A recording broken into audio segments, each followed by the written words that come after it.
Olá, olá para você que está aí do outro lado do vídeo. Bom dia, boa tarde, boa noite.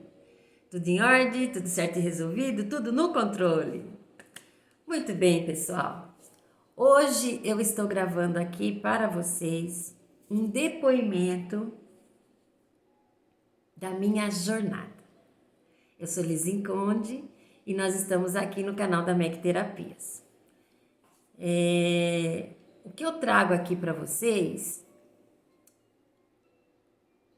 é uma vivência, né? Então, assim, já há um tempo atrás,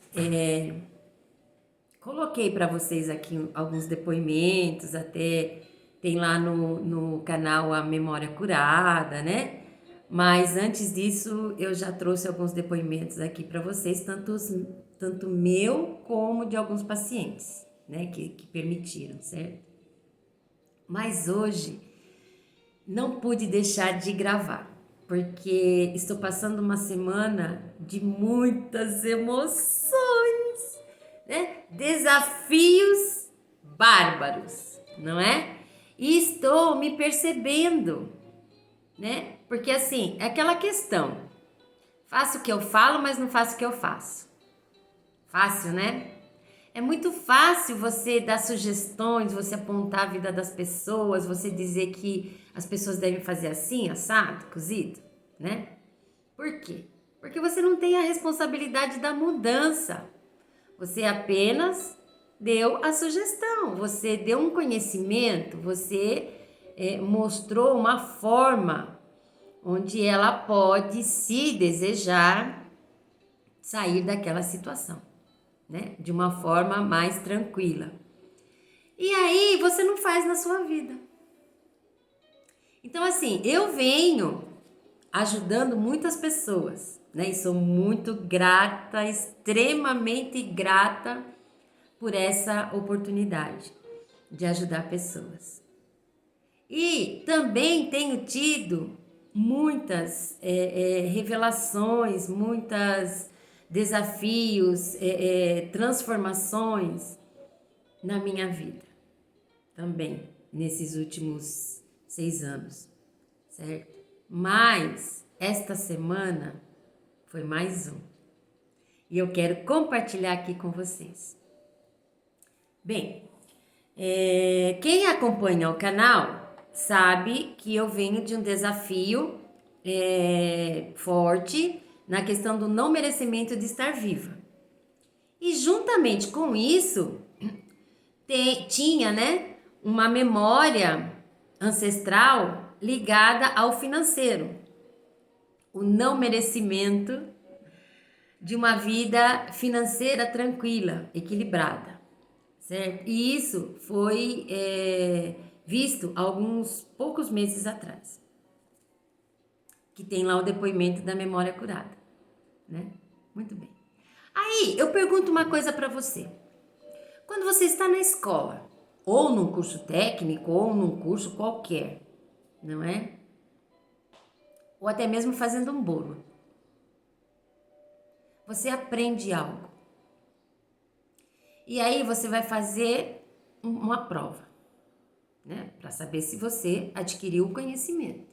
Aí você vai fazer o bolo, ver se ele cresce, se fica gostoso, macio.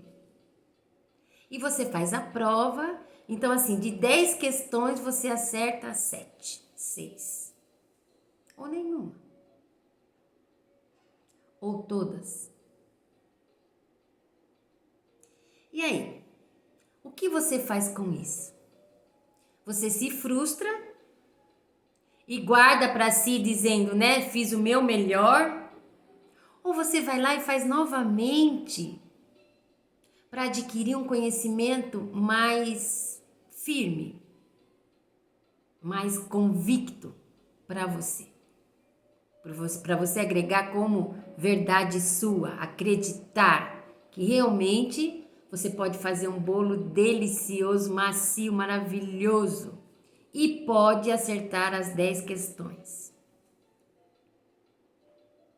né? E, de repente, fazer mais 10 questões sobre o mesmo assunto e acertar novamente. Então, é o que aconteceu comigo. Então, eu venho de desafios, só que no caminho do aprendizado. Muito bem. E aí, o que aconteceu?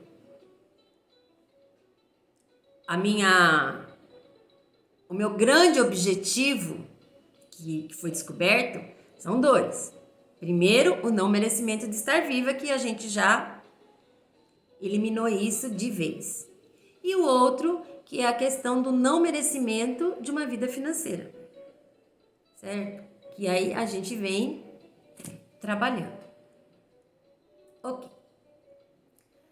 No ano de 2000, mais ou menos, foi exatamente, no ano de 2000, eu era professora, como eu já contei para vocês, não é? E eu trabalhava em 3 períodos.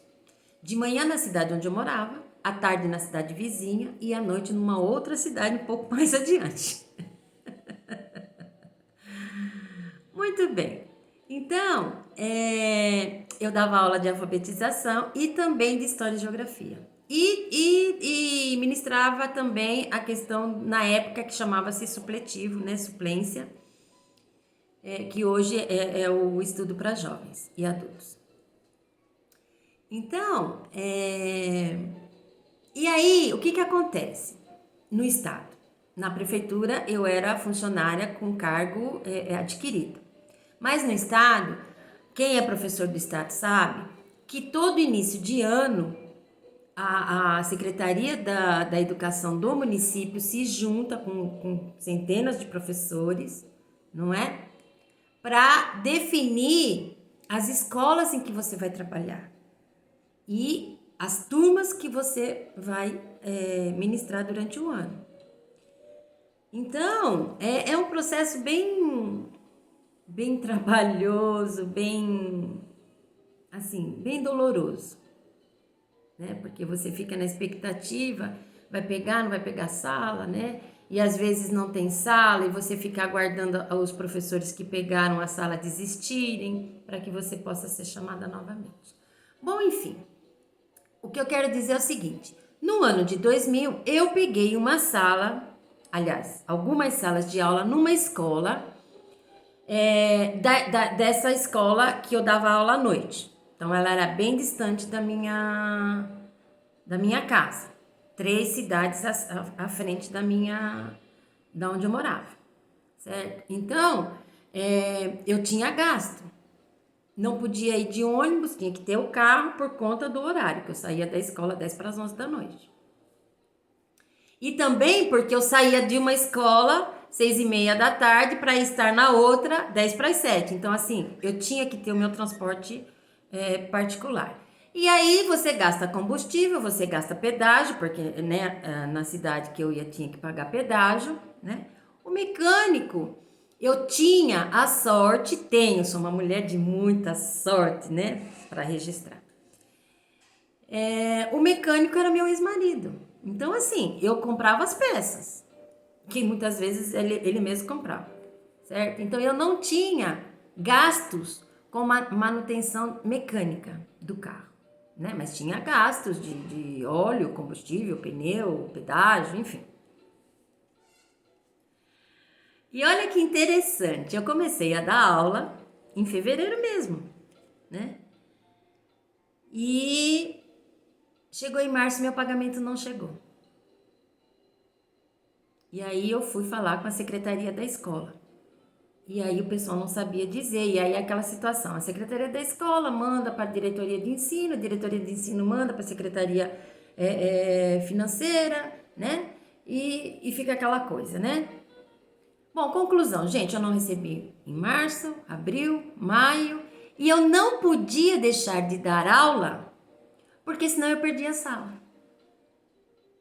Então, aí o que eu tive que fazer? Fazer financiamento no banco para poder manter as despesas para mim poder ir dar aula.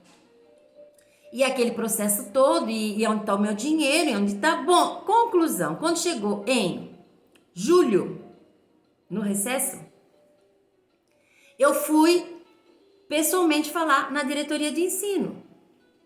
Porque quando dá aula, não tinha condição. Eu entrava às 7 horas da manhã numa escola saía de uma escola, entrava na outra e saía, por último, 10 para as 11 da noite na última escola. Sábado e domingo a secretaria não funcionava, então assim, no recesso eu fui na Secretaria de Ensino do meu município. E aí foi levantado o processo, tinham perdido o meu prontuário. Então assim, eu não existia.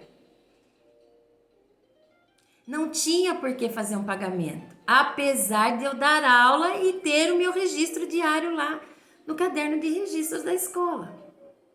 Entende? Então assim, mas como? Mas por quê? Não tem como nem por quê. Energia. Eu não tinha o merecimento, lembra? Só que eu entrei em pânico, desespero. Certo? Doente, desequilibrada, né? Porque naquela época eu vivia no mundo do vitimismo, né? E por que comigo? Porque sempre comigo, porque comigo, fazendo tratamento psiquiátrico e aquela coisa toda. E aí eu fui receber em setembro os salários de fevereiro a setembro. Aí o que aconteceu? O volume do valor era acima da isenção do imposto de renda. O imposto de renda me pegou 30% daquele valor que eu não consegui restituir. Então pensa, eu fiz um financiamento, meses, recebi em setembro, mês 9, 7 meses depois, e ainda com 30% a menos do meu salário. Então pensa numa pessoa desequilibrada. Julgamento, julgamento, julgamento. Aí o que eu quero passar isso para vocês hoje? Certo? Estou na mesma fase. Olha que interessante. Certo? Então assim, pago aluguel, tenho minhas contas, água, luz, internet para poder fazer essas coisas todas, certo? Mas a minha aposentadoria foi bloqueada. Olha que interessante. No ano de 2015, eu fiz um empréstimo no banco por conta da minha empresa, né? E logo em seguida fechou e aquela coisa toda e ficou o empréstimo em aberto. Em 2018, eu fiz o pagamento do empréstimo. E há 3 meses atrás, a minha conta bancária foi bloqueada por conta desse pagamento, desse empréstimo que está registrado lá como não pago. Eu não tenho condições de pagar a advogado. Aí conseguiram um advogado para que entrasse lá para saber o que estava acontecendo. E aí a gente descobriu que foi o banco referente àquela conta, piriri pororó, né? Fui lá no banco, expliquei a situação, tudo, e estamos em processo de acerto, né? E quando foi esse mês, minha aposentadoria foi bloqueada. E aí? Então, assim, memória curada. A questão aqui é o seguinte, nossa, coitada dela, coitada nada. Eu acredito ou eu acredito? Ou eu faço de conta? Então, o que é o despertar do eu sou? É o acreditar. É encontrar a beleza no caos. É resgatar a mensagem divina na guerra, nos desafios, nos desconfortos. Então, assim, quem sou eu? Eu sou um ser de luz, linda, próspera, jovem, um ser divino, perfeito, saudável. Tenho uma vida de abundância. Eu acredito nisso? Eu acredito nisso. Então, o que está acontecendo comigo é uma questão de um resgate para mim eliminar uma crença limitante, ilusão, mutável. Posso mudar essa situação? É claro que eu posso. Eu vou alimentar ela? Não. Não vou alimentar ela. Por quê? Porque é uma questão equivocada. Nossa, mas aí como é que você vai pagar os seus compromissos financeiros? Eu sei que está tudo bem.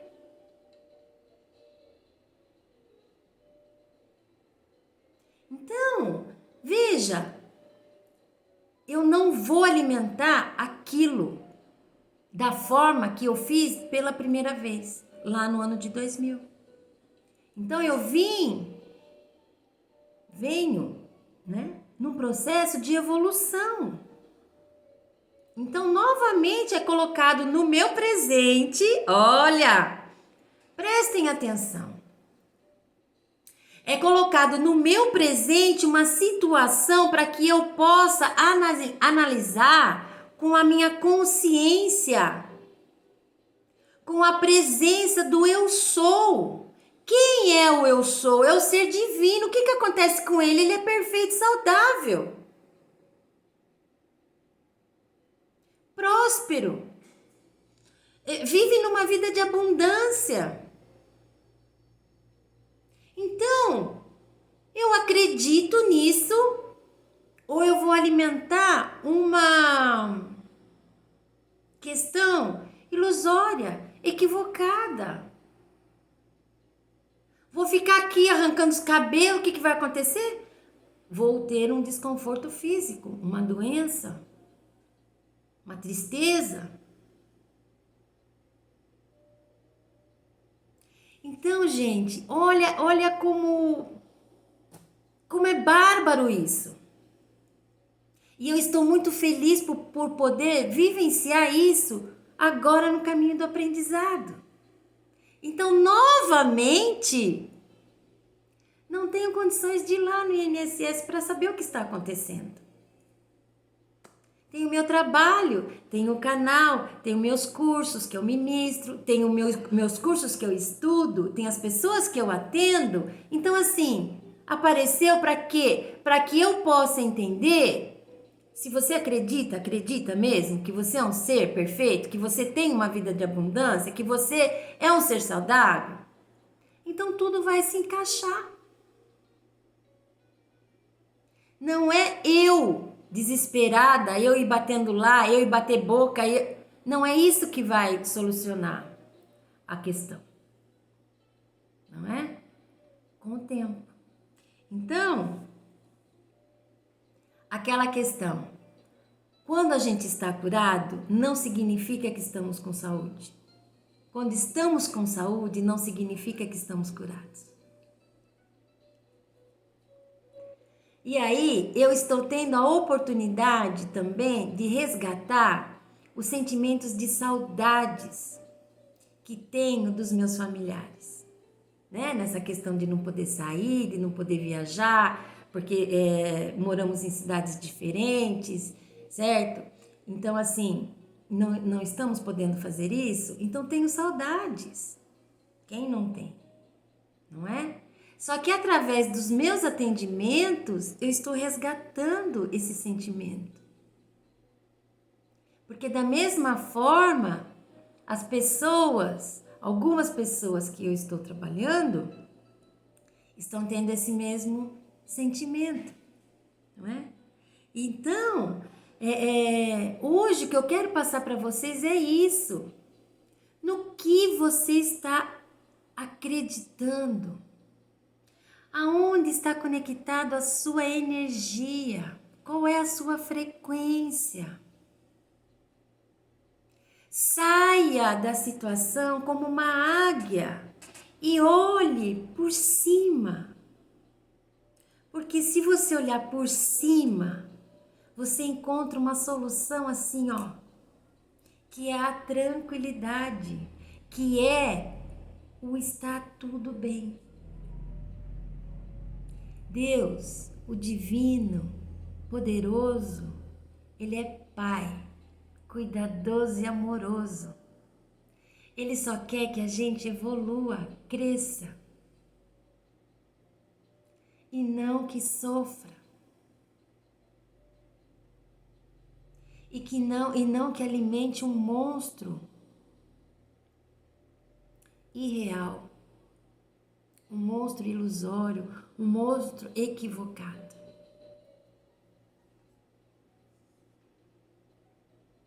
Eu sou muito grata por estar aqui onde estou e com todo o trabalho que ando fazendo e com as curas que estou recebendo. Deus abençoe a todos vocês e tenho uma gratidão imensa pelo carinho de todos. Um beijo enorme no coração de todos vocês.